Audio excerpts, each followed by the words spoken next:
Olá, meu nome é Gabriel Coelho, sou acadêmico de medicina do sétimo semestre e membro do PERC desde 2018. Nessa aula, iremos falar sobre suporte básico de vida e noções do suporte avançado de vida. O roteiro dessa aula inicial, que vamos tratar primeiramente suporte básico de vida, que é fundamental para o atendimento do paciente desacordado, pois é ele quem vai aumentar a sobrevida, ele que vai aumentar a chance do paciente retornar com vida e com qualidade de vida. Vamos primeiramente falar sobre o PERC. O PERC, ou Programa de Educação e Reanimação Cardiorrespiratória, foi fundado em 1996 e tem como seus orientadores Dra. Sandra Falcão, cardiologista e professora da Universidade Federal do Ceará, Dr. Cabeto, atual secretário de Saúde do Ceará, e Dr. Weber, intensivista, formado em Harvard. Também podemos ver aqui na imagem do lado direito o Dr. Holden, que é ex-membro do PERC e atualmente é médico cardiologista de Messejana. E dentro do PERC realizamos diversos tipos de atividades. Como vocês podem ver na imagem da direita, uma aula que demos para o Hospital da Autoclínica, para médicos e enfermeiros, mas também realizamos aulas para leigos. Uma delas foi realizada dentro do shopping. Todo ano, Dia Mundial da Reanimação, nós damos aulas para leigos. E além disso, também damos aula dentro da própria universidade, para os alunos. Nossas atividades não se limitam a apenas isso, mas aqui estamos apenas demonstrando algumas das coisas que fazemos. Tá, mas dando início especificamente à nossa aula, chego aqui com um questionamento. O que é a parada cardiorrespiratória? E eu trago essa frase aqui, de Milstein, de 1970, muito antiga, mas que fala que a PCR, a parada cardiorrespiratória, é a cessação súbita e inesperada da atividade mecânica ventricular útil e suficiente em indivíduo sem moléstia incurável, debilitante, irreversível e crônica. Eu sei que pode parecer difícil olhando para essa frase, né? Ela realmente é muito antiga, mas temos que entender que a parada cardiorrespiratória é quando o coração não consegue mais atender à demanda suficiente dos órgãos nobres. E isso vai levar o paciente a ficar desacordado, mas o coração não está parado, né? Ele só não está enviando a quantidade de sangue suficiente para responder às necessidades metabólicas dele. Então vamos encontrar um paciente que subitamente está desacordado, está inconsciente, que não tem pulso e que não tem respiração. Mas antes de falarmos como atender o paciente, como atender essa vítima de parada cardiorrespiratória, para qualquer profissional de saúde, e até mesmo quem não é profissional de saúde, é fundamental saber como prevenir. E como que vamos prevenir a parada cardiorrespiratória? Com a mudança do estilo de vida.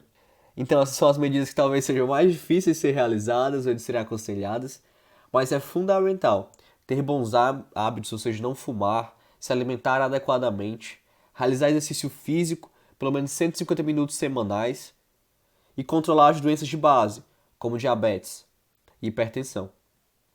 E é muito importante essa aula a gente está falando aqui, porque a chance de retorno de uma parada cardiorrespiratória diminui de 7 a 10% a cada minuto. Então, é necessário um atendimento rápido e eficaz para que o paciente consiga voltar à vida, porque a cada 1 minuto ele perde 10% de chance de voltar. Então temos que reconhecer rapidamente uma parada cardiorrespiratória. Temos que fazer os passos adequados para que esse paciente consiga voltar. E esse slide eu trago para falar que eu não estou falando algo que fui eu que criei ou que o PERC criou, mas nós seguimos as diretrizes da American Heart Association, que é a maior organização que estuda, que analisa os trabalhos sobre atendimento à parada cardiorrespiratória. E iniciando a noção do que é a cadeia de sobrevivência, que a AHA traz, eu trago aqui essa imagem da cadeia de sobrevivência do extra-hospitalar, que mostra a importância de acionar o serviço de saúde. Além disso, a RCP de alta qualidade e a desfibrilação são partes fundamentais desse atendimento extra-hospitalar. Ou seja, veja que o atendimento avançado, que é o tema seguinte aqui, acontece depois, mas o reconhecimento e acionamento A reanimação de qualidade e a desfibrilação vem antes mesmo do suporte avançado. Já no intra-hospitalar, eu trago aqui que o passo inicial é reconhecer a parada.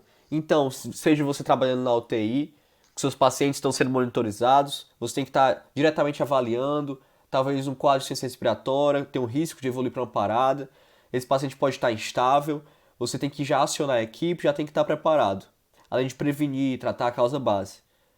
Mas veja também que continua aqui com acionamento rápido da emergência e RCP de qualidade, além da desfibrilação, que são todos assuntos, temáticas tratados no suporte base de vida. Mas qual que é o primeiro passo ao você ver uma pessoa desacordada? Você viu que essa pessoa desacordada, que é na sua frente, ou então dentro do hospital ela desmaiou, não está mais respondendo. Qual é o primeiro passo? O que é que eu tenho que fazer? O primeiro passo é a segurança da cena, certo? Nunca esqueçam isso. Seja no ambiente extra-hospitalar, que eu tenho que ter cuidado com o cachorro da vítima, ou uma possível explosão do carro, ou então se tem fios elétricos ali soltos que podem causar danos a você, pode te dar um choque, te fazer desacordado. Então eu tenho que manter a cena segura, eu tenho que estar seguro para atender aquele paciente, tenho que estar seguro para atender aquela vítima. Seja no meio da avenida, que talvez não esteja bem sinalizada, eu vou me abaixar ali para atender no escuro, posso ser atropelado. E aí vai deixar de ser uma vítima e se tornar duas. Isso é algo que é muito comum no SAMU. Apesar do treinamento que eles recebem, acontece frequentemente, você pode pesquisar nos jornais, no Google, vai aparecer manchetes sobre isso, de socorristas que foram atropelados, certo? E nós não queremos criar mais vítimas, queremos salvar pessoas. Já no intra-hospitalar, que é o caso do IJF, nós temos que utilizar, sobretudo agora na situação da pandemia, os EPIs adequados, né? Luvas, máscaras, face shield, para evitar a contaminação, seja pelo Covid ou por outras doenças relacionadas aos fluidos que o paciente pode expelir.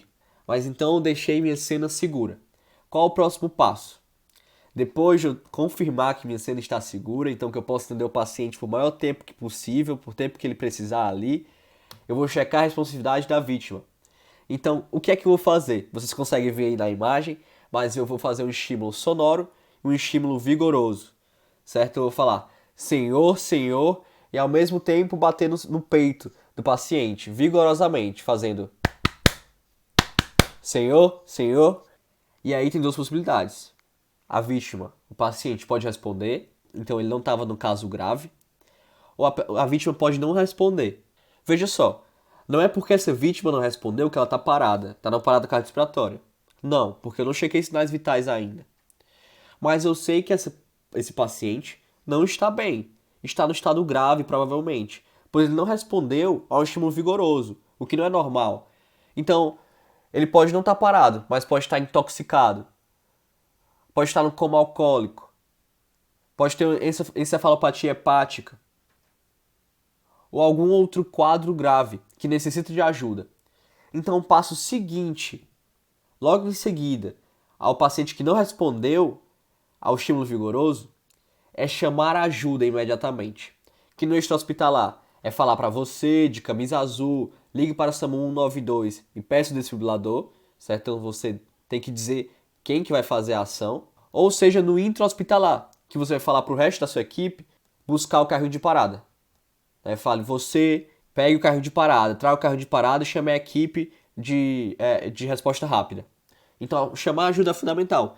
Porque se você esquecer desse passo e seguir para os outros, de nada vai adiantar o que você está fazendo. Porque a ajuda não vai chegar. Então você vai estar tentando prolongar ali a sobrevivência do paciente, reduzir os danos. Mas o atendimento específico, o atendimento com choque que faz o paciente voltar, não vai ter chegado. Depois que eu chamei a ajuda, que eu garanti que minha ajuda está vindo, e outra coisa importante, que eu posso chamar a ajuda também se estiver sozinho, em casa, ou até mesmo no plantão, na troca de plantão, por exemplo, eu posso utilizar o Viva Voz, enquanto vou seguindo os passos, tá? E o próximo passo, depois de chamar a ajuda, é checar os sinais vitais. E como é que eu faço isso? Eu vou verificar a respiração, e não é vendo se tá saindo ar pelo nariz, colocando meu dedo, mas eu vou ver se o tórax está se elevando. Então eu vou me posicionar na horizontal para ver se o tórax está se elevando e vou ao mesmo tempo checar o pulso carotídeo, que é um pulso central. Nada de checar pulso periférico. O paciente desacordado, eu vou checar o pulso central. Vou fazer os dois ao mesmo tempo, a respiração e o pulso, de 5 a 10 segundos. 5 a 10. Não menos do que 5, porque ele pode ter pulso e acabar não pegando. Não mais do que 10, porque vai prolongar o meu atendimento. E aí tem 3 possibilidades aqui, 3 cenários. 1. O paciente tem pulso e respiração. Tá, então o que é que eu vou fazer? Ele não está na parada cardíaca, nem na parada respiratória. Eu vou esperar a ajuda chegar, ajuda especializada, que vai poder fazer outros exames para poder averiguar o que é que o paciente tem. Então eu vou aguardar e vou ficar reavaliando o pulso e a respiração constantemente. Tá, esse paciente tem pulso, mas não tem respiração. O que é que eu preciso fazer? Eu vou fazer a ventilação de resgate, porque o paciente não está na parada cardíaca, mas está na parada respiratória. E a ventilação de resgate no adulto é uma ventilação, e vocês vão ver melhor na prática que a gente vai ter, a cada 6 segundos, certo? Uma ventilação a cada 6 segundos. E checando periodicamente o pulso para saber se ele vai evoluir para uma parada cardíaca. Já a terceira possibilidade, e é o que a gente trata aqui na aula mesmo em si, é o paciente não tem pulso nem respiração. Então ele está numa parada cardiorrespiratória. E o que é que ele vai receber? Ele vai receber o CAB, que a gente vai falar aqui na frente o que é isso, tá? Então o próximo passo, no paciente que não tem pulso, não tem respiração, é o CAB, que é o mnemônico para compressão, abrir via aérea e boa ventilação. E é nessa ordem de prioridade, do maior para o menor. Então a compressão é a primeira coisa que eu vou fazer quando eu vi que o paciente não tem pulso nem respiração. Então veja aqui o C. Eu tenho que comprimir, depois de comprimir, tenho que abrir via aérea e depois fazer a ventilação. Certo, mas como que eu vou fazer o CAB? Como que eu vou fazer uma massagem adequada? Essa é uma pergunta muito importante e é muito importante vocês focarem nisso. Nós vamos tomar um pouquinho mais de tempo nesse tópico, porque a massagem de qualidade comprovadamente aumenta a sobrevida na parada, certo? Então isso aqui, qualquer leigo e principalmente profissionais de saúde que lidam com pacientes graves na emergência na UTI, tem que saber. Então o primeiro passo, eu vou me posicionar ao lado da vítima. Se for no extra-hospitalar, aí eu vou me ajoelhar, lembrar de utilizar os 2 joelhos para ter um maior equilíbrio, para ficar posicionado ao lado da vítima. Se for dentro do hospital, que já vai ter maca, eu posso usar aquela escadinha para ficar um pouco mais acima da vítima. Depois disso, eu tenho que conferir, né, eu tenho que dar uma superfície plana e firme. Eu tenho que me assegurar que a vítima está na superfície plana. Porque, ou se ela estiver na praia, por exemplo, a massagem que eu realizar não vai ser adequada. Porque eu vou estar ali comprimindo, mas vai estar se dissipando a energia que eu estou gastando naquela parte fofa, na areia ou na cama.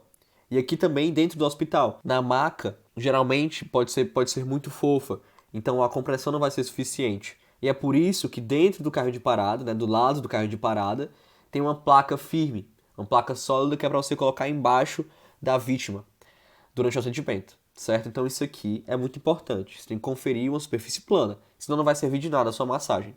Depois que eu dei uma superfície plana para minha vítima, que eu me assegurei que ela está na superfície plana, eu vou colocar a minha mão, e a minha mão de força, certo? Por exemplo, sou canhoto, então eu vou utilizar a minha mão esquerda. Colocar o calcanhar da minha mão, ou seja, a região hipotenar, no terço inferior do externo da vítima. Lembrando, o externo é o osso central do tórax, né? Vocês conseguem palpar o externo.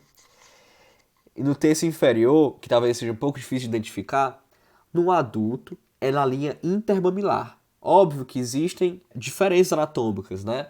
No idoso não vai ser a mesma coisa, no idoso obeso, na idosa, não vai corresponder à linha intermamilar. Mas no adulto, no terço inferior externo, corresponde à linha intermamilar. Então eu vou colocar minha mão de força, o calcanhar da minha mão de força, na linha intermamilar no externo, certo? Depois disso, vou colocar minha outra mão sobre a primeira e entrelaçar os dedos, para que realmente só o calcanhar da minha mão esteja encostando no externo. Porque aí eu vou diminuir a área e com isso vou aumentar a pressão. Vou tornar a minha compressão mais efetiva. E é muito importante a gente aumentar a efetividade sem precisar aumentar a força, porque vocês vão ver que a compressão cardíaca é algo muito cansativo. Né? Assim, 2 minutos de compressão já é uma coisa que já fica acabado. Então, quanto menos força for necessário, melhor. Depois disso, tem que ficar perpendicular à vítima, certo? Então, vocês conseguem ver que está formando aqui um ângulo reto com o tórax da vítima. Né? Então, você pode utilizar, por exemplo, a escadinha, né? Aquela escadinha que tem dentro do plantão, ali próximo à maca, para ficar acima do paciente e assim conseguir fazer esse 90 graus, certo? Por quê? Porque se eu não fizer isso, eu vou ter que gastar muito mais força, não vai ser eficaz, certo? E tem que travar os cotovelos, porque eu não quero utilizar a força do braço, eu quero utilizar a força do corpo inteiro, porque aí eu vou me cansar menos. E o que é que a gente não pode esquecer durante a compressão? É que minha frequência tem que ser de 100 a 120 compressões por minuto. Tá, Gabriel, você está me dizendo que tem que ser essa frequência, tudo bem, mas como é que eu vou calcular? Né? Como é que eu vou saber isso na hora? Tá, realmente é algo muito abstrato. É isso que é importante que cai muito em prova. Né? E manter essa frequência na prática também é importante porque vai aumentar a sobrevida da vítima. Então, como que eu vou saber? Tem algumas músicas que podem te ajudar. Tem aquela música do ha, ha, ha, ha, stay alive, que essa frequência do ha, ha, ha é justamente a frequência das suas compressões. Tem a Baby Shark também, que eu não vou cantar aqui por motivos óbvios, mas ela tem a mesma frequência. E você pesquisar no Google, no Spotify, pode encontrar a playlist que tem lá músicas para RCP, por exemplo, certo? Óbvio que durante o quadro de emergência, durante a parada, você não vai ficar cantando, mas você pode ficar lembrando na sua cabeça e isso vai te ajudar. Além disso, a profundidade é fundamental, 5 a 6 centímetros, certo? Também você não vai estar com a régua durante a compressão ali para saber o que é 5 a 6 centímetros. Mas tantos bonecos que vocês vão treinar durante a semana com a gente podem ajudar, quanto vocês têm que lembrar também que esses 6 centímetros, 5 a 6, lembre-se, pelo menos 6 centímetros, é 1/3 do diâmetro do tórax. Então você tem que ver que está ali comprimindo mais ou menos 1/3. Tá? E pessoal, uma coisa, é muito comum quebrar a costela, né? Não é algo infrequente, principalmente no idoso. Mas é melhor uma pessoa que está parada, tá com a costela quebrada, do que tá com o coração sem estar batendo o suficiente. E outro ponto importante que eu queria enfatizar é que é necessário o retorno completo do tórax. Então, eu comprimi, mas tenho que deixar o tórax voltar completamente. Justamente pelo que a gente está vendo aqui. Porque a compressão serve com a bomba cardíaca mesmo, que eu vou enviar o sangue. Mas, fisiologicamente, o coração comprime e relaxa, ele se enche também. Então, esse voltar o tórax completamente é o relaxamento, é a diástole do coração, certo? Que é o que vai fazer o retorno do coração, que vai fazer que o coração se encha de sangue novamente. Se eu não permito essa fase de relaxamento, se eu não volto o tórax completamente da vítima, não vai estar entrando sangue para eu comprimir, vai estar sendo inútil. E outro ponto que eu queria focar aqui com vocês é o de minimizar as interrupções ao máximo, certo? Vocês conseguem ver aqui nessa linha preta? Essa linha preta significa fluxo mínimo para perfundir a coronária. Vocês conseguem ver que essas 3 primeiras compressões aqui, e aqui também, são inúteis. Elas não alcançam esse fluxo mínimo. Então, as primeiras compressões que a gente realiza são praticamente jogadas no lixo. Não tem tanta efetividade. Então, quanto mais eu interromper minhas compressões desnecessariamente, pior vai ser para a vítima, pior vai ser para o paciente. Porque ele vai estar recebendo menos perfusão coronariana. Tá? Então, o que é que eu tenho que lembrar? Que quando eu vou atender o paciente, e eu sei que meu óculos cai muito, eu tenho que tirar o óculos antes. Porque se ele cair, eu não vou ficar parando para pegar. Se meu cabelo é longo e pode me atrapalhar, ou eu amarro meu cabelo antes, ou se eu começar a compressão, eu não vou parar por causa do meu cabelo. Então lembre-se, minimizar interrupções sempre. Mas eu falei que como fazer uma boa compressão, mas eu falei que não é só a compressão, que é o CAB, que é comprimir, abrir via aérea e boa ventilação. Tá, então, mas como é que eu faço isso dentro da parada? Né? Vamos lá. Você vai fazer 30 compressões da forma que você aprendeu. E aí você vai abrir a via aérea e com a via aérea aberta vai realizar 2 ventilações. Isso se você estiver sozinho, né, que você vai fazer tanto a compressão quanto a ventilação, ou se você estiver acompanhado, que aí vai uma pessoa fazer a compressão e a outra pessoa ficar na ventilação. Mas vamos falar melhor sobre essa via aérea na parada, né? O que é que a gente tem que fazer na via aérea na parada. Então, como é que eu vou abrir a via aérea? A manobra mais comum, que é a mais utilizada, é a hiperextensão cervical. onde vou colocar uma mão na mandíbula, realmente no osso, não é na parte mole, mas no osso da mandíbula, e outra mão na testa. E aí eu vou realizar a hiperextensão cervical. E isso vai fazer com que a língua que está caída saia da frente, pare de obstruir a via aérea, né? Deixando aqui a via aérea pérvia. O que é importante, que essa manobra ela não deve ser realizada, ela deve ser evitada em pacientes vítimas de trauma ou suspeitos de vítima de trauma. Ou seja, no atendimento que você viu que ali tem um carro batido com estilhaços de vidro, né, provavelmente foi devido a um acidente que essa paciente entrou na parada. Se eu fizer essa hiperextensão, eu vou acabar fazendo com que as vértebras que estão ali fraturadas comprimam a medula, causem lesão na medula. E aí eu posso tornar a vítima paraplégica ou tetraplégica, por exemplo. Então, nesses casos, para quem é profissional de saúde, você deve fazer a tração mandibular, né, que eu vou realmente deslocar a mandíbula, da forma que vocês estão vendo aqui na imagem, os instrutores vão mostrar melhor na prática, que aí eu vou fazer a tração mandibular para abrir a via aérea. Mas numa situação em que não é possível realizar a tração mandibular, lembrando aqui que precisa de mais de uma pessoa, né? Precisa só de uma pessoa para fazer a tração mandibular e a outra para ventilar, né? Aqui já na hiperextensão, uma pessoa pode abrir a via aérea com a hiperextensão e ventilar ao mesmo tempo, né? Então, se eu não tiver essa opção, se eu não souber fazer, realmente a forma que vai ter que ser realizada é a hiperextensão mesmo, apesar do risco de causar uma lesão medular. E como que eu vou ventilar mais especificamente? Né, eu posso tanto, apesar de estar caindo muito em desuso, principalmente agora na pandemia, eu posso ainda assim realizar o boca a boca, se for uma vítima que eu conheço, se for um familiar meu, se for alguém que eu estou disposto a me arriscar. Eu posso utilizar a bolsa válvula mágica dentro do hospital. Né? Isso aqui é no caso de vocês. Vocês têm à disposição o ambu, que vai ser o principal utilizado na ventilação na parada. Ou, numa situação extra-hospitalar aqui falando, eu posso ter o Pocket Mask, que é um dispositivo descartável que você pode utilizar e não vai entrar em contato com os fluidos da vítima. Então aqui no boca a boca, como é que eu vou fazer?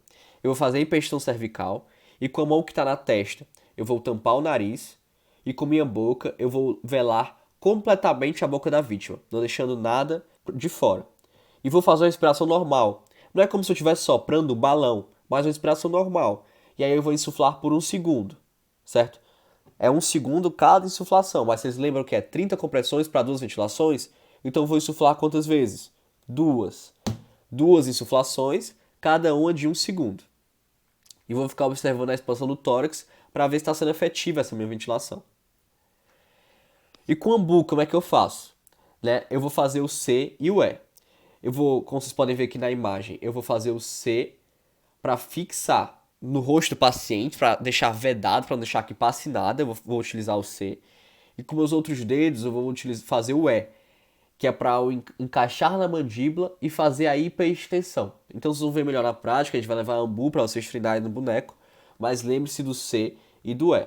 E aí eu vou insuflar também normalmente, eu não preciso apertar o ambu inteiro, mas apenas metade do ambu com uma velocidade normal, não precisa ser com força. Né? Tudo bem que alguns ambus têm essa válvula de escape, mas nem todos têm. Isso pode acabar levando o paciente a um barotrauma. Isso pode acabar traumatizando as vias aéreas do paciente. E aqui é só ilustrando a Pocket Mask, que é um dispositivo que vocês podem comprar para ter no carro, para ter no bolso. E numa situação de emergência podem utilizar no lugar do boca a boca. Tá, mas se você não quiser boca a boca, o que é que você vai fazer? Né? Isso aqui numa situação do extra-hospitalar. Porque no intra-hospitalar você vai ter o ambu, então você vai utilizar o ambu. Mas se você está fora do hospital, encontrou lá uma vítima desacordada, que vai precisar fazer a ventilação, só teria o boca a boca, né? O que é que você vai fazer? Você não precisa ventilar se você não quiser, certo? Você vai só comprimir, vai fazer massagem ininterrupta. Então, aquele 32 nessa situação não vai mais existir, vai ser só compressão sem parar. Uma coisa importante a ser falada, né, é que se eu tô, tudo bem que eu falei que é compressão sem parar, né, mas se eu tô acompanhado, tem outra pessoa que está me ajudando, né, ou seja, na via aérea, por exemplo, naquela situação lá que eu falei, que você comprime 30 vezes e a outra pessoa ventila 2 vezes, vocês podem trocar entre si. E como é que é essa troca? É uma troca a cada 2 minutos, certo? Mas você não vai ficar contando provavelmente ali na hora. Dentro do hospital você consegue se contar. É muito importante na CLS fazer essa contagem, certo? Mas você não estando disponível isso tão facilmente, são 5 ciclos de 32. Ou seja, você vai fazer o 32 5 vezes, isso vai equivaler a mais ou menos 2 minutos. Então, depois que você fez isso 5 vezes, esse 32 5 vezes, vocês podem trocar entre si, certo? Agora, nessa situação aqui, você está fazendo massagem sem parar. Ali tem uma pessoa ali que está te ajudando, que está ali próximo. Tem uma pessoa que pode tomar a compressão depois. Depois de 2 minutos, lá com a pessoa contando, passou 2 minutos, vocês podem trocar. Vai outra pessoa para compressão. Né? Por quê? Porque apesar que você queira muito que o paciente volte, apesar que você tenha ali muita vontade, massagear cansa. Certo? Então, mesmo você não querendo, sua efetividade da compressão vai diminuir com esses 2 minutos. Então, após esse tempo, é muito importante que você troque de posição. Né? Ou você vá para a via aérea e a pessoa está na via aérea e vai para a compressão, ou então, se estiver na situação que você está fazendo só massagem, você troca com uma pessoa que não está comprimindo. O próximo passo que precisamos falar do esporte base de vida talvez seja o mais importante, porque é o que vai fazer a vítima voltar à vida. Né? E lembrando que essa compressão que eu estou fazendo, tudo que a gente estava fazendo, é para dar um atendimento rápido, um atendimento efetivo, para que aumente a sobrevida, aumente a chance do paciente voltar. Mas como é que ele vai voltar? É com a desfibrilação, quando for necessário utilizar a desfibrilação, certo? Então, seja com o DEA fora do hospital ou com o desfibrilador dentro do hospital. Então, a desfibrilação, vamos falar um pouco mais sobre ela. O que é importante lembrar? Que eu tenho que retirar a roupa do tórax, tá? Não vou dar choque com a pessoa em cima da roupa, isso vai queimar a roupa. Eu preciso enxugar a região de onde eu vou colocar as pás, onde eu vou colocar as pás adesivas ou as pás do desfibrilador. Se o paciente estiver molhado, por exemplo, estava na rua, choveu, ele está ali molhado. Tá? Eu preciso limpar ele todo? Não. Eu só preciso enxugar a região do tórax. Então, eu tiro da chuva, enxugo o tórax e aí eu coloco as pás. Eu sei que chega muito paciente no JF dessa forma. Né? Ou estava na água, ou estava tomando banho, ou então realmente estava na chuva. Né? Então lembre-se disso, não precisa enxugar o corpo dele todo. Você precisa enxugar o tórax, que é onde você vai colocar as pás.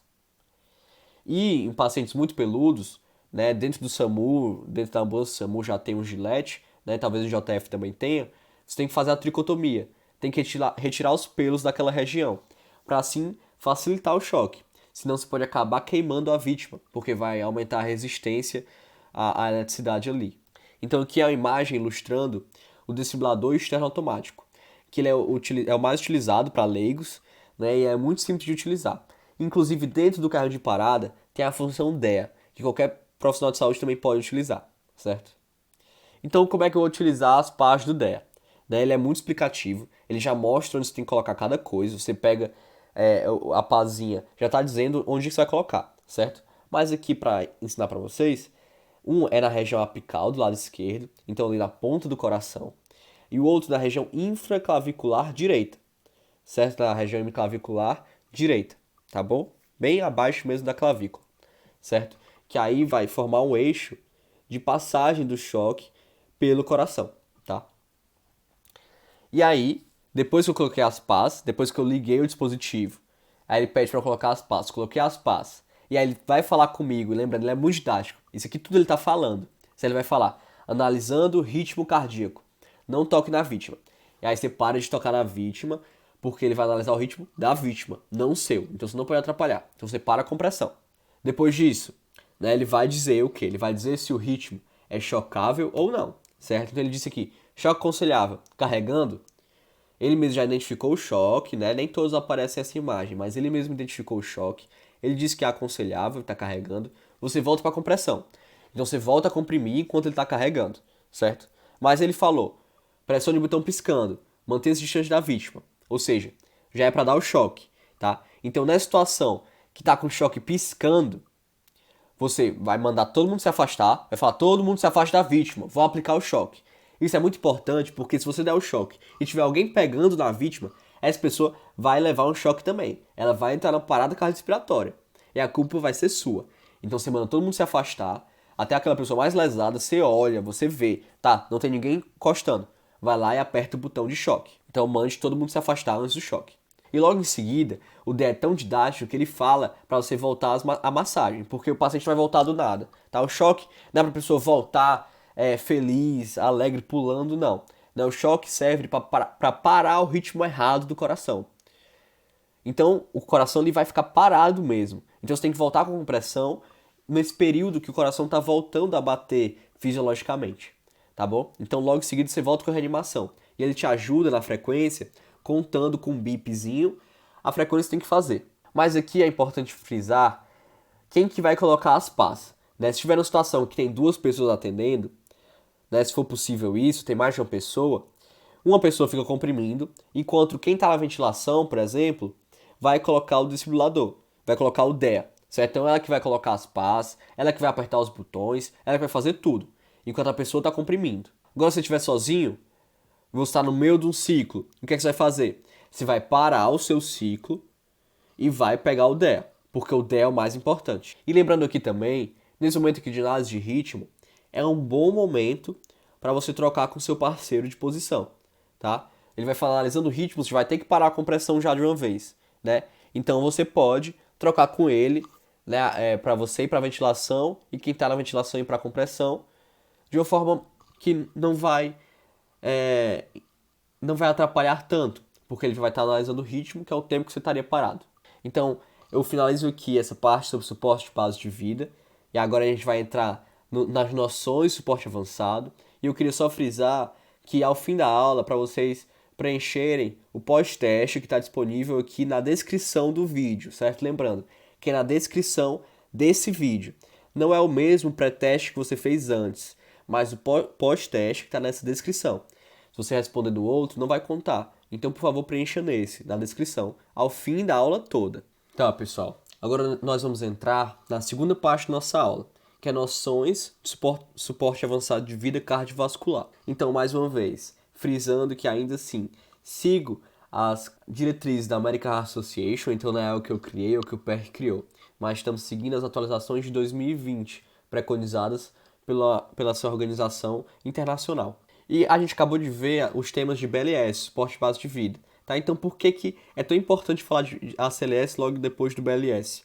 É importante porque a massagem de qualidade ela deve ser feita durante a ACLS. Ela é fundamental.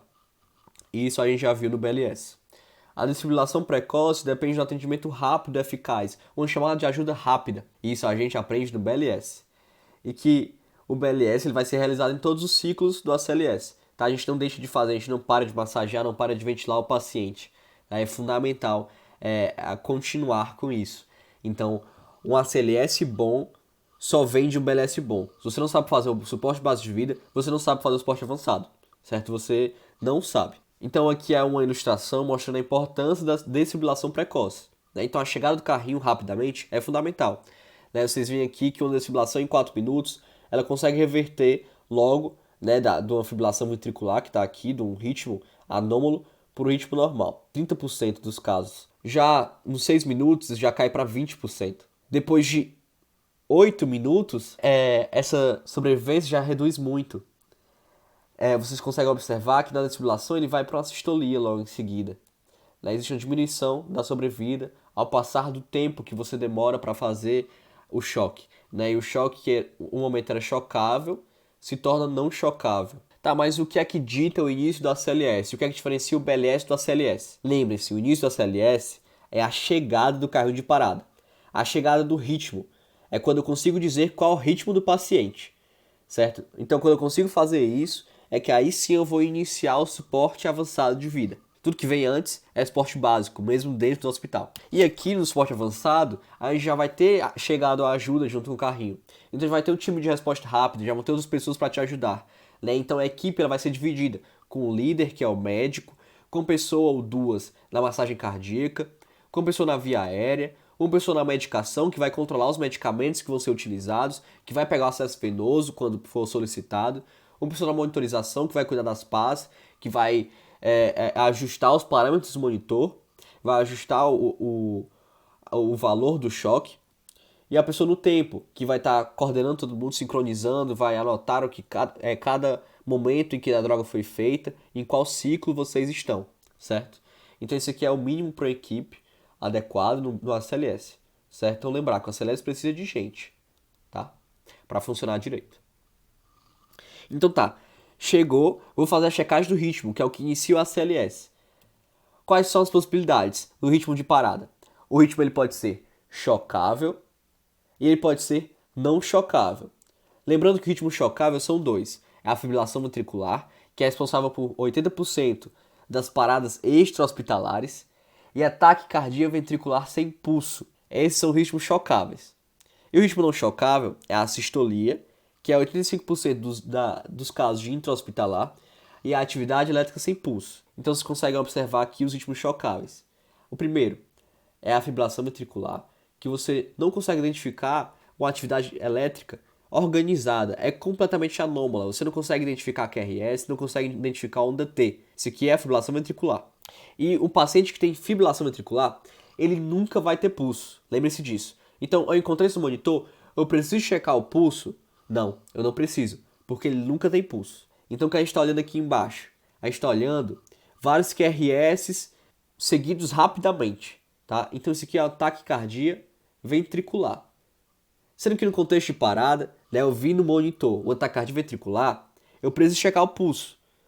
Porque o paciente ele pode ter pulso, ele pode estar vivo com taquicardia ventricular, ele pode estar acordado, né, ele pode não estar na parada cardíaca.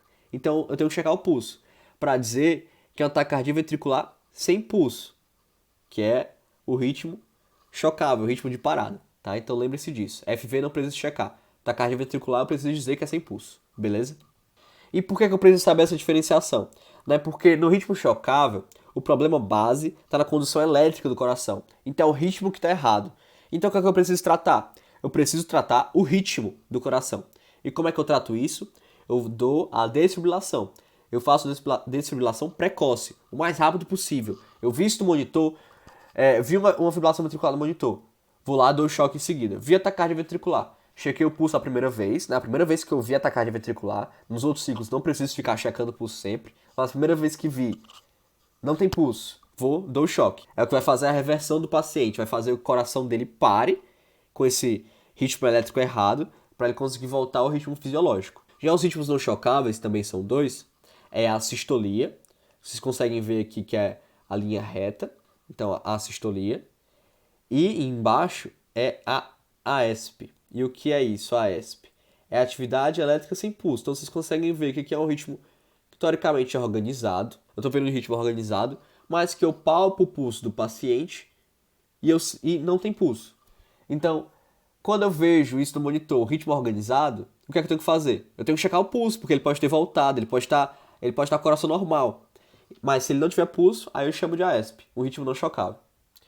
E o ritmo não chocável, diferentemente do chocável, o nome já diz, não é o choque que vai resolver a situação, porque o problema base não está na condução elétrica. Então eu não vou desfibrilar, é inútil, né? Porque eu não falei que desfibrilação serve para parar o coração. Então, na sistolia o coração já está parado.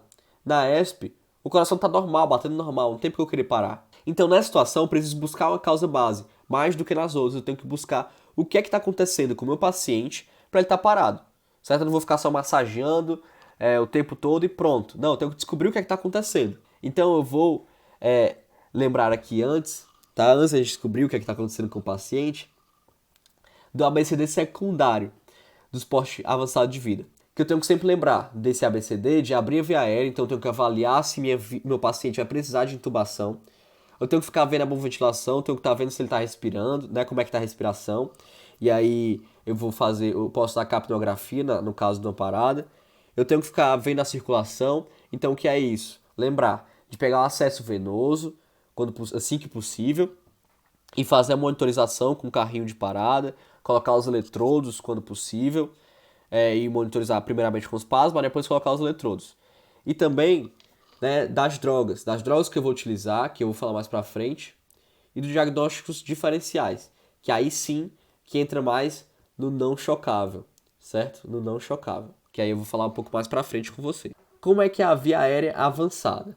Né, pode ser tanto a via aérea definitiva, que é passar o tubo endotraqueal, ou que é realizado pelo médico, né, e nas situações que não conseguiu usar o tubo, que é mais difícil, ou se é algum outro profissional de saúde, pode utilizar a máscara laríngea. é permitido. E é importante falar aqui que no ritmo chocável, como o choque é a coisa mais importante, eu vou fazer a viária avançada, vou pensar em viária avançada a partir do segundo ciclo. Eu vou falar melhor para vocês depois. Já no não chocável, quando as causas de parada é a própria hipóxia, eu já posso, no primeiro ciclo, eu já devo pensar em intubar o paciente, porque posso estar tratando a hipóxia dele assim.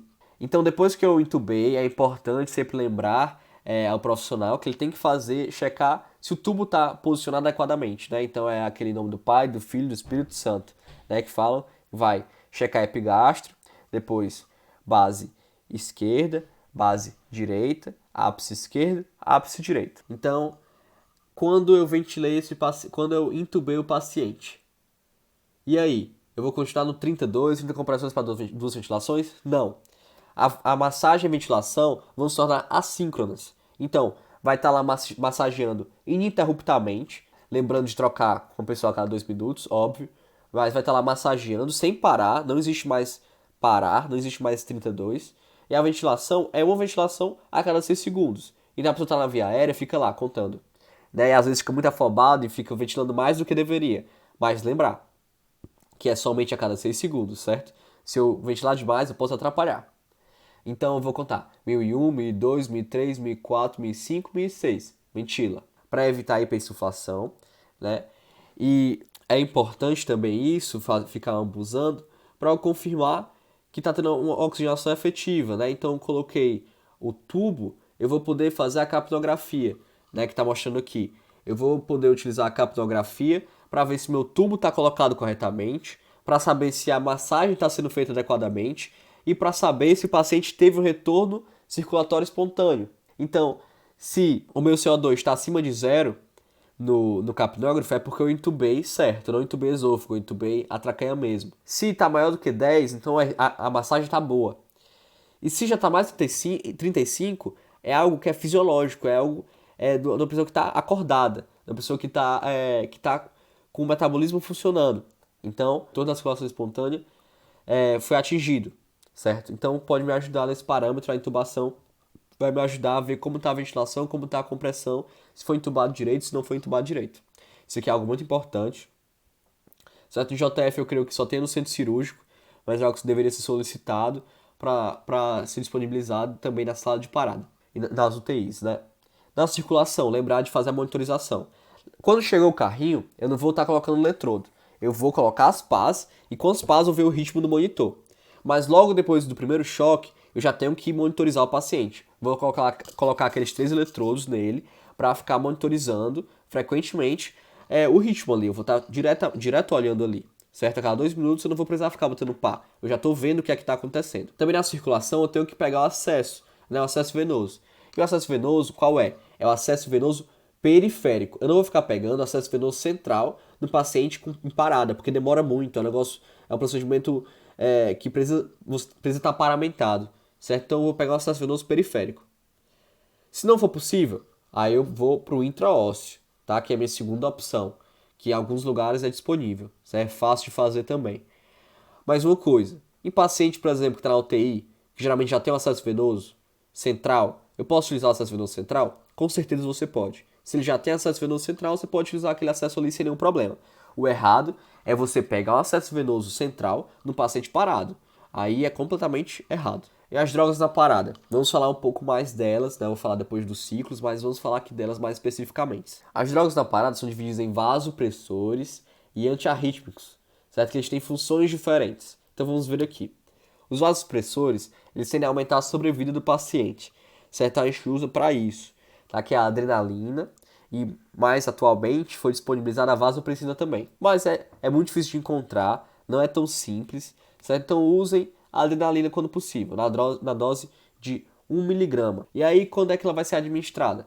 A cada 3 a 5 minutos. Então, vocês vão ver como é que a gente faz dentro dos ciclos, tá? Porque ela tem a meia-vida de 3 a 5 minutos, então a cada 3 a 5 minutos a gente vai estar colocando de novo a adrenalina, reutilizando a adrenalina. Já o antiarrítmico tem a amiodarona, que atualmente pela experiência dos profissionais ainda é a mais utilizada, certo? E a lidocaína, que agora, de acordo com o American Heart Association, você pode utilizar e ele tem o mesmo nível de evidência que a amiodarona, tem a mesma qualidade que a amiodarona, tá? Mas de acordo com alguns especialistas, a amiodarona ainda é superior, tá? Então, a diferença aqui, certo, é que diferente da adrenalina, que eu vou usar de 3 a 5 minutos sempre, vou ficar reutilizando, vou ficar usando de novo, aqui eu vou usar só 2 vezes. E lembrar, a primeira dose eu vou usar o dobro do que eu vou usar na segunda. Então na primeira dose de amiodarona eu vou usar 300. Na segunda eu vou usar só metade, que é uma ampola, que é 150 mg.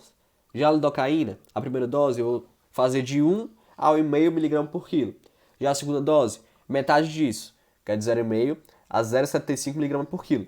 Certo? Então, escolherem para decorar, decorem esses dois, que é muito importante. Decorar que a primeira dose é plena, né? A primeira dose é a mais alta e a segunda já é metade, tá? Lembre-se disso. Então, a amiodarona começa com 2 ampolas a primeira dose, a segunda 150, tá? Eu vou falar um pouco mais disso na frente, mas lembre-se disso. É muito importante para a prática de vocês. Então, dentro dos ritmos chocáveis, né? Só relembrando aqui, qual é esse ritmo? FV. Qual é esse ritmo? TV. Chequei o pulso, sem pulso. Então, o que é que eu vou fazer? Eu tenho que lembrar do choque precoce. Então, meu ciclo vai começar com choque. Dei o choque no paciente, certo? Vou ver o que é que vai acontecer. Então, dei o choque no paciente, logo em seguida, vou voltar para massagem, tá? Depois do choque, volto para massagem, vai para ventilação. Fica fazendo ali o 32, se não tiver entubado. Se já tiver entubado antes, paciente da UTI, aí eu já vou fazer compressões sem parar e a ventilação 1 a cada 6 segundos. E lembrar que esse ciclo dura 2 minutos, então eu vou passar 2 minutos fazendo isso. Passou 2 minutos, o que é que eu vou fazer? Vou checar o ritmo. Ritmo chocável ainda. Então vou dar o choque, certo? Vou reiniciar a reanimação. Já tinha pedido para pegar acesso venoso, por exemplo, então pedi aqui na situação, porque aí eu vou administrar epinefrina. Lembrar que a epinefrina ela é no segundo ciclo do ritmo chocável. Só no segundo, por quê? Porque a epinefrina, a adrenalina, ela é utilizada no ritmo chocável refratário ao choque.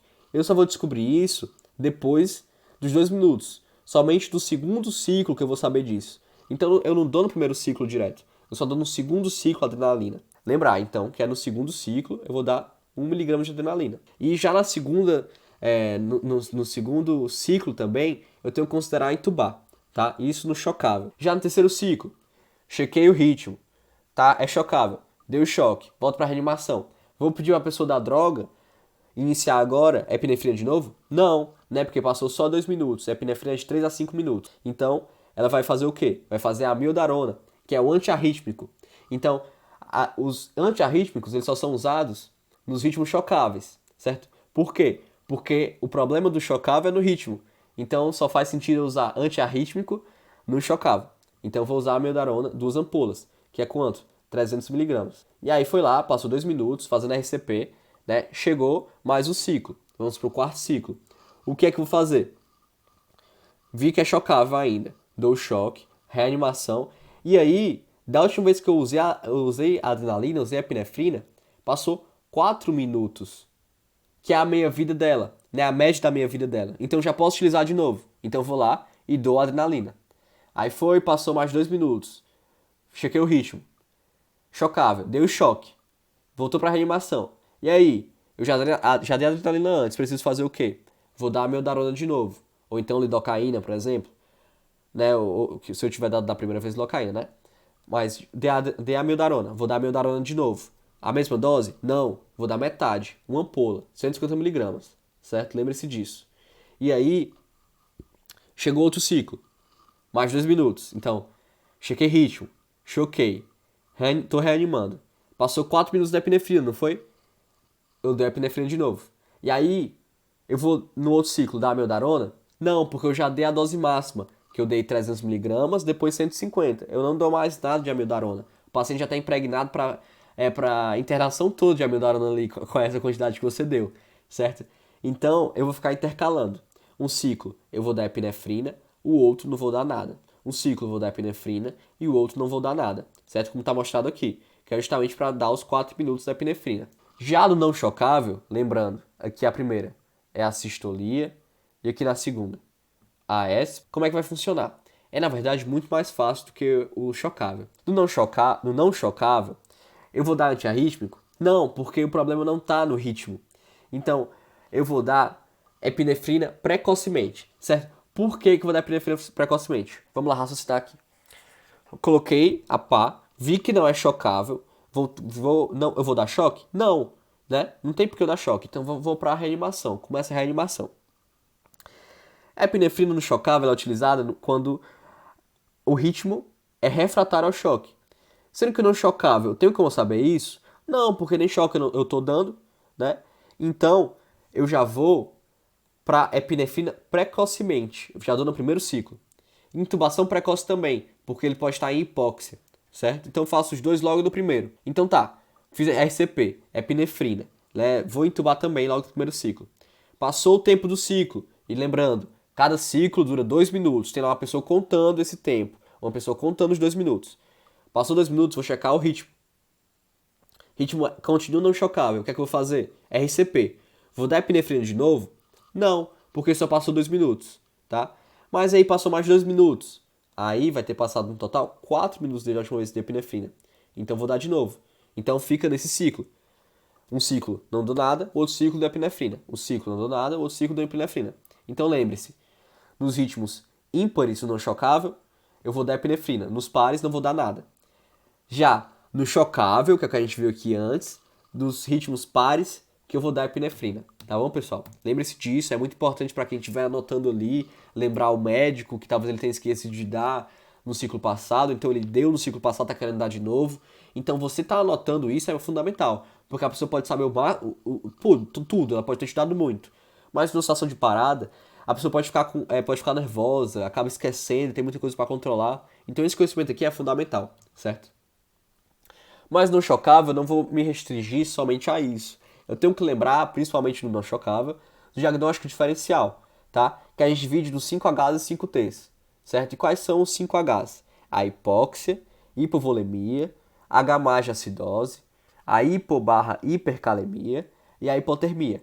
E para cada um deles eu vou ter um tratamento específico, certo? Para a hipóxia, o que eu vou fazer? Aí é psicotécnico, né? Eu vou ter que oxigenar o paciente. Então lembrar, por isso que eu vou tentar intubar não chocável logo, porque eu vou resolver a hipóxia intubando. O paciente está com hipovolemia, o que é que eu vou fazer? Eu vou dar volume. O paciente na acidose, bicarbonato de sódio. O paciente tem uma hipocalemia, eu vou tratar com KCl, certo? Cloreto de potássio. Ou então ele está numa hipercalemia, e aí eu posso utilizar bicarbonato de sódio de novo, né? Eu uso na acidose, uso na hipercalemia, bicarbonato de sódio. E gluconato de cálcio. E aí posso também estar numa hipotermia. E o que é que eu vou fazer? Eu vou reaquecer o paciente. É muito importante fazer esse reaquecimento. Aqui no Brasil não é tão comum, né? Algumas regiões do sudeste, do sul, aparecem realmente paradas por hipotermia. Mas aqui em Fortaleza não é o mais comum, certo? Mas lembre-se disso, de reaquecer com cristalóide aquecido, tá? Ou com manta também. Então a gente viu aqui os 5Hs, tá? E os 5Ts?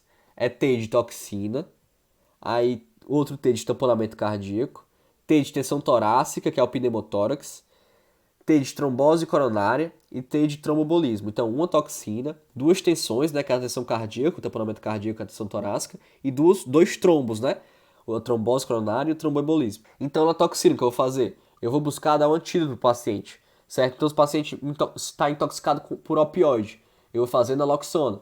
O paciente está intoxicado por antidepressivo triciclo e evoluir para parada. Como é que eu trato? Bicarbonato de sódio. Então, vejo que o bicarbonato é muito útil, tá? Beleza, tamponamento cardíaco. Eu vou fazer a pericardiocentese.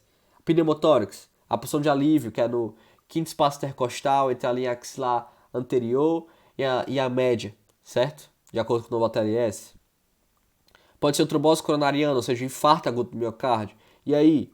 Aí eu vou tratar a parada. Só depois disso que eu vou pensar em trombolizar ou então mandar para cateterismo, certo? Aí realmente é a situação. Algumas pessoas recomendam já fazer a trombólise ali, mas o recomendado é tratar a parada e depois enviar para o cateterismo. Tromboembolismo.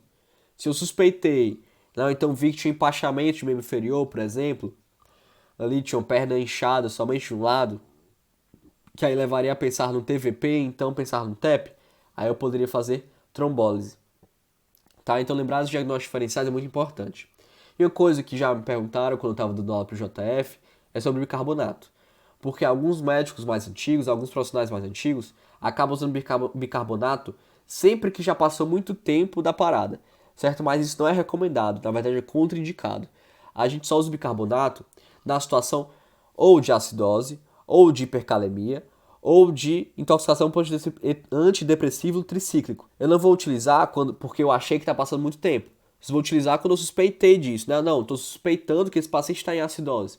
Aí eu dou bicarbonato. Estou suspeitando que ele está em hipercalemia. Eu dou bicarbonato. Eu estou aqui suspeitando que ele se intoxicou por antidepressivo triciclo. Aí deu bicarbonato. Mas ele não é uma droga que deve ser utilizada para todo paciente parada, tá? Isso é errado. E quando que eu vou parar de fazer a reanimação? Ou quando o retorno da circulação espontânea foi atingido, que eu vi lá no capnógrafo, por exemplo. Ou então vou ter que avaliar o tempo de reanimação e o prognóstico do paciente, né? Será que esse paciente realmente vai voltar com qualidade de vida? Né? Um paciente idoso já está aqui há mais de 20 minutos na reanimação. O que é que ele gostaria, né? O que é que a família acha? Eu tenho que ponderar tudo isso. Quais as comorbidades dele? Ou então um paciente que é jovem, poxa, é um paciente jovem, já estou aqui há muito tempo, mas talvez ele consiga retornar com qualidade boa, ele não tinha nenhuma comorbidade, talvez ele realmente consiga retornar e valha o que eu estou fazendo aqui, né, para ele, para a qualidade de vida dele. Né, isso tem que ser levado em conta, certo? Durante o atendimento. E os cuidados pós-parada, que muitas vezes são esquecidos, mas foram muito enfocados na atualização 2020. Isso aqui é muito importante para vocês, tá? De lembrar que eu tenho que checar a via aérea, então eu tenho que checar o tubo, né, se está na posição adequada mesmo depois da parada, que eu já chequei durante a parada, mas pode ter saído, então eu tenho que checar o tubo. Boa ventilação, tenho que checar a oximetria do meu paciente, eu tenho que checar também o capnógrafo do paciente, eu tenho que pedir o raio-x. Na circulação, vou ver o tempo de enchimento capilar, vou ver a pressão para saber se vai precisar de vasopressor. Disability, que eu vou ver a escala de coma de Glasgow, ver se o paciente está sedado ou não, está em coma ou não, certo? E aí vou provavelmente manter um analgesia, porque ele está entubado. Vou pedir exame, aí lembrar, raio-x de tórax, gasometria, eletrocardiograma, porque pode ter infartado. Vou pedir eletrólitos, hemograma, leucograma, vou pedir coagulograma também, magnésio, potássio, cálcio, sódio, certo? Tudo que ele tem direito, tá bom? Mas focando sempre no raio-x e no ECG, que é fundamental. Pedir troponina também, né, para avaliar o possível infarto que o paciente teve. Frio. O que é esse frio? É que eu tenho que manter a vítima que está desacordada, que está em coma, entre 32 e 36 graus Celsius, certo? Em normotermia. Tá? Eu não posso deixar que ele tenha febre. Isso pode ser ruim para o sistema neurológico dele. Tá? Então, lembre-se disso, que eu não vou ficar mantendo nessa faixa aqui. Eu vou escolher uma temperatura específica e aí vou manter esse paciente nessa temperatura. Eu recomendo que vocês escolham 36 graus, porque é só deixar o paciente descoberto, sem os lençóis. Ali no ar-condicionado, ele vai ficar com 36 graus, tá? E aí eu vou garantir leito de UTI para o paciente, certo? Ou então, paciente vítima de infarto, veio lá com supra na ECG, eu vou mandar para o cateterismo, certo? E garantir a UTI também. Tá? Isso é importante, que ele precisa de um cuidado intensivo, que não é dado na sala de parada, né? E lembrar, ele também pode já estar na UTI, tá? Mas lembrar de manter esse paciente na vaga da UTI para ser o melhor possível avaliado, tá? E encerra essa parte do esporte avançado de vida. E agora nós vamos para a última parte da nossa aula, que vai durar em torno de 5 minutos somente, que é sobre o OVASI. Vou falar agora sobre o último tema da nossa aula, que é a obstrução de via aérea por corpo estranho. A parte de suporte de vida, eu já falei aqui, né, que é a parte mais importante para vocês. Esse segundo tema da aula que eu estou trazendo é porque eu acho que é fundamental para todo profissional de saúde e leigo também saber manejar a obstrução de via aérea. Porque pode ser dentro do hospital, um colega seu de trabalho, ou então fora, num restaurante, ou um familiar seu que pode estar com obstrução de via aérea por corpo estranho. Então você tem que lembrar como manejar, tem que saber como manejar. Só lembrando também para vocês responderem o formulário assim que acabar a aula, então vocês puderem já abrir agora, responder o formulário de forma individual. Por favor, não pesquisem, isso vai ajudar muito a gente, né? A gente está aqui dando lá para vocês e isso é uma forma que vocês têm de nos ajudar, né? Com nossas pesquisas, nossos trabalhos. Então, se vocês puderem responder de forma honesta, por favor, se vocês conseguirem responder, vai ser tanto bom para a gente como bom para vocês. Vão poder avaliar o conhecimento que vocês conseguiram adquirir aqui com a aula, né? Comparando com o pré-teste que vocês responderam com o pós-teste agora, certo? Então, vão na descrição do vídeo e acessem o formulário que a gente deixou na descrição, tá bom? Então, a obstrução de via aérea por corpo estranho, ela não é igual em todos os casos, certo? Ela é dividida em obstrução parcial, que está muito bem representado por essa imagem aqui, que é um paciente que está tossindo. Aquele lá que se engasgou com a farofa, tá tossindo, batendo no peito, mas você ainda pergunta, ei, tá engasgado? Ele fala, tô engasgado, tô sim. Então ele consegue falar, consegue tossir, certo? Isso a gente chama de obstrução parcial. E aí o que é que eu vou fazer nesse caso? Eu vou dar apoio, certo? Eu vou só dar apoio moral, ficar ali próximo, acompanhando. Eu não preciso fazer nada. Já na obstrução completa, é um quadro diferente. É o paciente que a via aérea está completamente obstruída. Não tem troca de ar. Então o paciente não consegue mais tossir, nem consegue falar. Faz apenas alguns barulhos estranhos. Então vocês conseguem ver que esse sinal universal de engasgo, que o paciente leva a mão ao pescoço, é comum nas situações, te ajuda a identificar, certo? Eu vou fazer a manobra de Heilig. Então aqui sim eu vou ter que atuar, certo? Como é essa manobra? Vamos posicionar as costas da vítima, colocar meu pé entre as pernas da vítima, porque ela pode acabar caindo, acabar ficando desacordada. Colocar minha mão de força entre o bigo e o apêndice tifoide, lembrando que apêndice tifoide é o fim do externo, certo? Aqui é a parte final, o processo final aqui do externo, entre o umbigo e o apêndice tifoide no meio, certo? Vou colocar minha outra mão cobrindo a mão de força e vou fazer movimentos em J, certo? Então, ele está fazendo assim, movimento em J, J, para dentro e para cima, para dentro e para cima, simulando a tosse. Vocês vão ver também melhor na nossa prática, tá? Mas lembre-se que eu vou tentar simular a tosse. E é com muita força, é com muita vontade. Pode causar lesão ao paciente? Pode. Mas eu tenho que tentar simular a tosse, eu tenho que tentar fazer que esse objeto seja expelido, certo? E nem sempre ele é expelido. E às vezes o paciente, por insuficiência respiratória, evolui para uma parada cardiorrespiratória. E aí o que é que eu vou fazer, paciente desacordado? Vou fazer todo o procedimento que a gente já aprendeu. Eu vou checar a segurança, vou checar a responsividade, vou chamar ajuda, vou checar pulso, sinais vitais, checar pulso e respiração, começar o CAB, fazer compressão, abrir via aérea até por ventilação, mesmo que esteja obstruído, vou ter que fazer isso, tá? Agora uma ressalva, né? Durante a abertura de via aérea, se eu identificar algum objeto ali, ou seja, eu estou abrindo a via aérea e eu vi que tem um objeto ali, tem o que ele se engasgou, eu posso fazer a retirada do objeto em J. Lembrar que não é em pinça, tentando pinçar, porque se eu pinçar, vou empurrar mais. Mas em J, tentando tirar, tá? Então eu não vou enfiar o meu dedo na boca do paciente às cegas. É só se eu, durante a abertura da via aérea, conseguir ver ali, né, lembrando na situação de parada, o objeto, aí sim eu posso tentar tirar, em J, tá bom? Agora, numa situação de gestante ou obeso, eu não posso fazer aqui entre a apêndice tifoide e o umbigo as compressões, porque na gestante não vai ter efetividade, vai acabar causando dano ao bebê, e no obeso também não vai ter efetividade, por causa da toda essa massa adiposa, certa extensidade de pouso dele. Então o que eu vou fazer? Eu vou fazer na região do externo, na mesma região da compressão, eu vou colocar minha mão de força e a outra mão por cima e vou fazer compressões, tá? Lembrando, é reto, eu não vou fazer em J, eu vou fazer compressão mesmo, tentando expelir, tá bom? Outra coisa, se você estiver sozinho, você pode estar, se você está na situação de desespero, você pode estar se jogar numa cadeira ou numa mesa fixa para tentar fazer esse movimento. Não é algo assim que é muito bem descrito, mas uma situação de desespero que você está sozinho, você pode tentar fazer isso, tá? Então, mais uma vez, obrigado. Esperamos vocês durante nossa prática. E eu queria só, mais uma vez, agradecer em nome do Programa de Educação em Reanimação Cardiorrespiratória, o PERC, que está aqui desde 1996. E espero que vocês tenham aprendido alguma coisa, que tenha sido útil para vocês. E nos vemos nas práticas. Lembrando, por favor, de preencher o pós-teste que está aqui na descrição, que não é o mesmo que o pré-teste, não é o mesmo link, é o link separado. Muito obrigado.